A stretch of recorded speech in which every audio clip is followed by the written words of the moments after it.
द्वापर युग में घटित कृष्ण और राधा की कहानियां कौन नहीं जानता। उस वक्त देवताओं में ये चर्चा थी कि राधा ही भगवान कृष्ण की सबसे बड़ी भक्त है। पर इस बात से एक व्यक्ति सहमत नहीं थे और वह थे नारद मुनि। वह अपने आप को ही भगवान कृष्ण का सबसे बड़ा भक्त मानते थे। पर देवताओं में राधा रानी के विषय में चर्चा सुनकर उन्हें जलन महसूस होने लगी थी। नारद मुनि के स्वभाव से भगवान कृष्ण भी अच्छी तरह अवगत थे।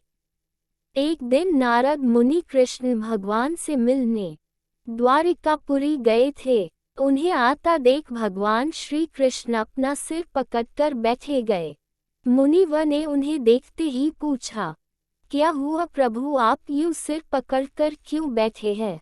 उस पर द्वारिकाधीश ने उत्तर दिया, मुनिवर आज हमें सिर में बहुत पीड़ा हो रही है। नारद बोले, तो प्रभु इस पीड़ा को मिटने का क्या कोई उपाय है? कृष्ण ने कहा, हाँ उपाय तो है। अगर मेरा सबसे बड़ा भक्त अपने चरण धोकर उसका चरण अमृत मुझे पिलाएगा तो मेरा सिर दर्द पल भर में ठीक हो जाएगा।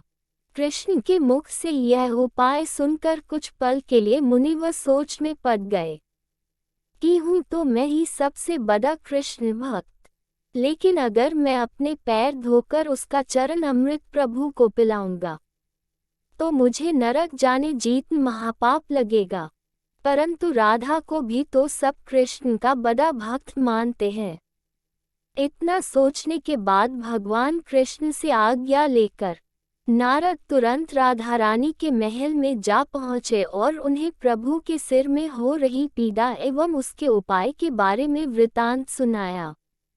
वह सुनकर राधा रानी ने एक क्षण का भी विलंब न करते हुए अपने चरण धोकर उसका अमृत एक कटोरी में नारद मुनि के हाथ में लाकर दिया और कहा, मुनिवर मैं नहीं जानती कि मैं भगवान कृष्ण की कितनी बड़ी भक्त हूँ, पर मैं अपने ईश्वर आराध्य को पीड़ा में नहीं देख सकती।